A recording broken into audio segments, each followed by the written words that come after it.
মাসুদ কামাল ভাই সরকার সম্পর্কে বলেছেন, আমি তো দেখি মাসুদ কামাল ভাই খুবই নিরীহ করে বলেছেন। এত নিরীহ কেন মাসুদ কামাল ভাই? আমি ঠিক বুঝতে পারলাম না।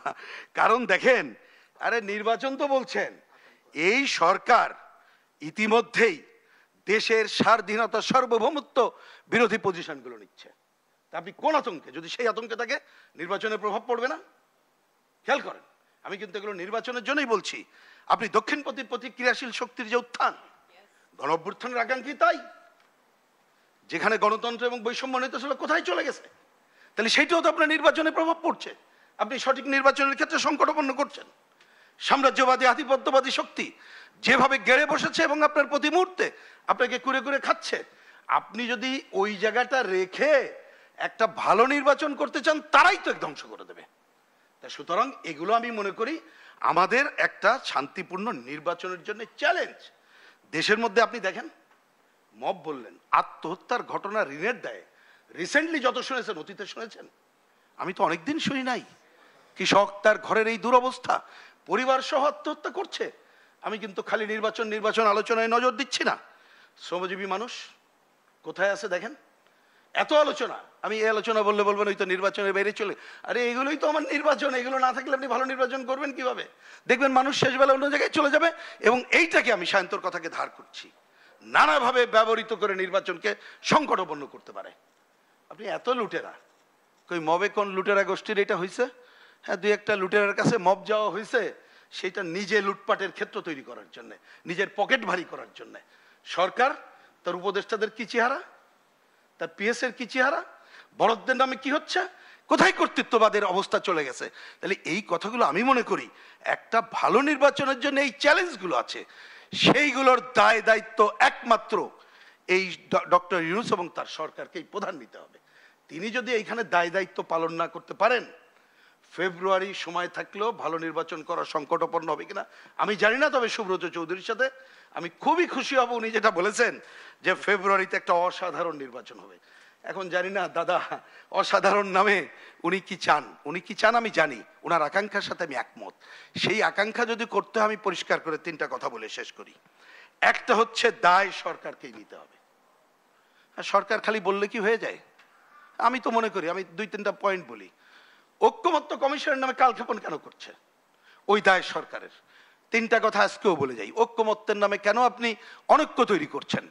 ঐক্যমত্য মানে ডক্টর ইউনূস যেটা বলেছিলেন, শেষ দিনও বললেন, যে ব্যাপারে সবাই একমত হয়েছে সেটা ঐক্যমত্য। উনি নোট অফ ডিসেন্ট, আমাদের ঘোরতর দ্বিমতকে উনি ঐক্য করে চালাইতে চান। কেন করবেন? হ্যাঁ, এবং কেন সবাই জানো ওইদিকে, এবং যে আর কোনো কাজ নেই, এবং সেই ঐক্যে কিন্তু জনগণের কোনো স্বার্থ নাই, মৌলিক অধিকার নেই, খাদ্য নিরাপত্তা নেই, ওইখানে শ্রমিকের স্বার্থ নাই, দখলদারের বিরুদ্ধে কোনো কথা নেই, এগুলো কিচ্ছু নাই। সব দৃষ্টি ওই জায়গায়। কি কোন জায়গায় জানো? আমিও গেছিলাম, যদি চূড়ান্ত বয়কট করে আসছি, যমুনাই তো না, সরি, ফরেন সার্ভিস একাডেমিতে। তাহলে আপনি দেখেন, তাহলে ঐক্যমত্যের নামে ওইদিকে নজর দিয়েই আপনি তো তাহলে নির্বাচনের আবহাওয়া তৈরির কাজটা করছেন না। এমনকি ওইখানে সুষ্ঠু, অবাধ, গ্রহণযোগ্য নির্বাচনের জন্য কি কি করা দরকার, সব রাজনৈতিক দলগুলোর সাথে কি এখনো কথা বলেছেন? আগে যেটা বললাম, এক, আপনি ঐক্যের নামে অনৈক্য তৈরি করছেন। 2 নম্বর, আপনি এমন ভূমিকা কেন লিখে আনছেন, কেন বাস্তবায়নের কথা এমন কিছু আনছেন যা কোনোদিন ঐক্যমত্য হবে না? এটা তো অপ্রয়োজনীয় জিনিস। যেটা ঐক্যমত্য হবে, খুব সিম্পল কথা, রাজনীতির এবিসিডি। যেটা এখনকার আইনে সম্ভব ওইটা পালন করা হোক, আর যেটা সম্ভব না, সেটা সম্ভব না বলতে সংবিধান সংশোধনের, কে না জানে সংবিধান সংশোধনের একমাত্র পথ হচ্ছে সংবিধানে লেখা আছে আগামী পার্লামেন্ট এটা করবে। এর বাইরে অন্য কেউ যদি করতে চায়, আপনি যদি এটা পাত্তা দিতে চান, তাই আপনার। সুতরাং সরকারকেই দায় পালন করতে হবে। লাস্ট পয়েন্ট, সরকারের প্রশ্নে যে যত কথা বলুক, হ্যাঁ নিশ্চয়ই একটা বিপর্যয়ের কথা আমি পত্রিকায় পড়লাম, সব তো আমরা বলতে পারবো না। সম্ভবত বিএনপির নেতার উদ্ধৃতি দিয়ে আসছে, বিএনপির সম্ভবত ফখরুল ভাইয়ের, যে ইউনূস সাহেব মার্চের পরে থাকবে না, যদি ভুল না করি এরকমের। তো সেটা তো আরেকটা বিপর্যয় ঘটবে। কথার কথা বলছি, বিপর্যয় কিছু না, বাংলাদেশ কাটায় উঠবে, কিন্তু বলছি ধারাবাহিকতা, সরি বিপর্যয় না বলে ধারাবাহিকতা বলা উচিত। চলো, তার আগে এই তত্ত্বাবধায়ক সরকার, কোর্টের রায়, সেটা নানা বিষয় আছে, আমি সেই দিকে না ঢুকে বলি, উনার কথাটাকে গ্রহণযোগ্য বা মানুষ আস্থায় নিচ্ছে না কেন? কারণ হচ্ছে উনার উপদেষ্টা অনেকের কথা, এবং উনার ক্লোজ বলে পরিচিত, এবং এই ক্লোজ না বলে পারছে না। খালি জাতিসংঘে নিয়ে গেলে তো দেখলেন, আপনি তো বললেন আরো দলের কথা, ওটা বাদ দেন রে ভাই। সর্বশেষ উনি ডাকলেন ঐক্যমত্য কমিশনে আমাদের সাইফুল ভাই তো ছিলেনই, উনি তো বরাবরই থাকেন এবং উনি অনেক বেশি পজিটিভ বলেই একটা কিভাবে ঐক্যমত্য করা যায় কিনা আমাদের থেকে উনি অনেক বেশি চেষ্টা করেন, এটা আমি আমার বুঝটা বলে দিলাম দেশবাসীকে।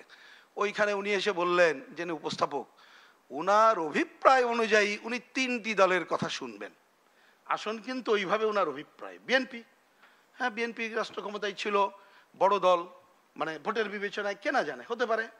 তারপরে এমন একটা দলকে রাখলেন স্বাধীনতা বিরোধী বলে ক্ষত, এবং এইটাই ঠিক আছে, আমরা একটা আন্দোলন করেছি বলে আমরা কোশ্চেন করলাম না।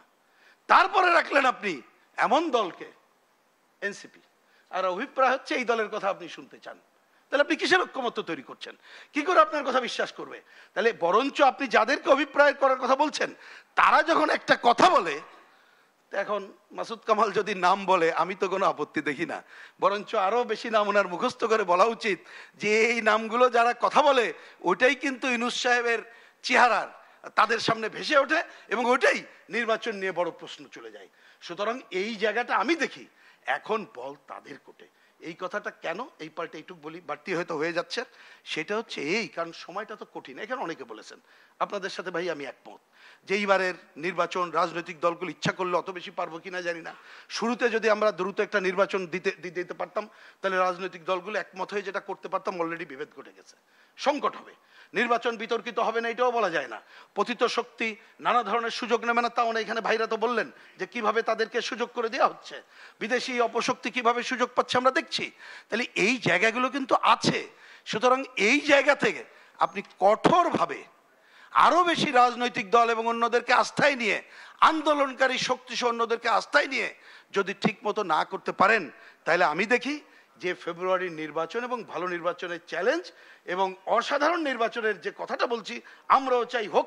এবং আমি ইউনূস সাহেবের ভাষা দিয়ে বলি, উনি বলেছেন যে আমি একটা পরিষ্কার নির্বাচন, এটা ওনার ভাষা, ভুল করলাম নাকি? না মোটেই না, পরিষ্কার। উনি বলেছেন সর্বশ্রেষ্ঠর পরে শব্দটা উনি ব্যবহার করেন আমার পছন্দের শব্দ বলে বললাম আমি একটা পরিষ্কার নির্বাচন করতে চাই। মানে পরিষ্কার হলে স্বচ্ছ দেখা যায়, যেটা নিয়ে কোশ্চেন হবে না। কিন্তু এই চ্যালেঞ্জগুলো যদি উনি মোকাবেলা না করেন, এবং দায় কিন্তু ওনাকেই নিতে, আমি চেয়ারে বসা না, আমার বামপন্থীরা বসা না, বসা তো উনি এবং ওনার দল। এইখানে বিএনপি বর্ণদের বলে আমি মনে করি কোনো লাভ নেই। সুতরাং দায় দায়িত্ব সবই ওনাকে নিয়েই এই বৈতরণী পারের জায়গাটা কিভাবে করছি সেই আলোচনার মধ্যে আমি ঢুকে যেতে হবে। এবং মিডিয়াকে আমি বিশেষ করে দেশ টিভিকে ধন্যবাদ জানাই, আপনারা এবং অন্যদেরকেও বলবো, যেটা এখানে অনেকে এসেছে, যদি আপনারা সুনির্দিষ্ট করেন যেন নির্বাচন কমিশন কেন এখন আলোচনা তুলছে না, আরপিও নিয়ে কি করবে, আমরা টেলিভিশনে পত্রিকায় দেখছি, কেন আমাদের সাথে মানে আমাদের অপছন্দ করে ওনাদের সাথে কথা বলুক, উনি কেন মনোনয়নের টাকা জমা দেওয়ার টাকা বাড়াবে, কেউ না কেউ অধিকার দিছে, না ভোট কেন এক জায়গায় বসাবে, কেন উনি মানে এই যে কি বলে সীমানার নামে এই সময় একটা টাইম অ্যান্ড স্পেস বলে একটা জিনিস আছে, কেন আর কি তৈরি করছেন, তো এই কথাগুলো কেন আমাদের সাথে কথা বলছেন না। মানে এই কথাগুলো বললে আমি বুঝি তাহলে মানুষ কিন্তু বুঝবে টুয়ার্ডস ইলেকশন আমরা যাচ্ছি। কিন্তু সেইটা না করে টুয়ার্ডস ইলেকশন যদি ফরেন একাডেমিতে হয়, টুয়ার্ডস ইলেকশন যদি জাতিসংঘে লোক নিয়ে যাওয়া হয়, টুয়ার্ড ইলেকশন যদি ইউনূস সাহেব যে যারা খুব আপন বলে পরিচিত তাদের কথাটাই সামনে চলে আসে, তাহলে মানুষ তো সংশয় থাকবে। আমরা অপেক্ষা করি সেই সংশয় দূর করার জন্য উনি কি করবেন। আমি দায়িত্ব নিয়ে বলছি, বাংলাদেশের কমিউনিস্ট পার্টি এবং বামপন্থীরা অন্তত পক্ষে গণতন্ত্রের পথে যাত্রার জন্য, আমরা জানি এই নির্বাচনে মানুষের মুক্তি সামগ্রিকভাবে আসবে না, কিন্তু গণতন্ত্রের পথে যাত্রার জন্য খুবই জরুরি। তার জন্য আমাদের যা যা করা দরকার সহায়তা, শতভাগের উপরও আমরা প্রস্তুত হয়ে আছি।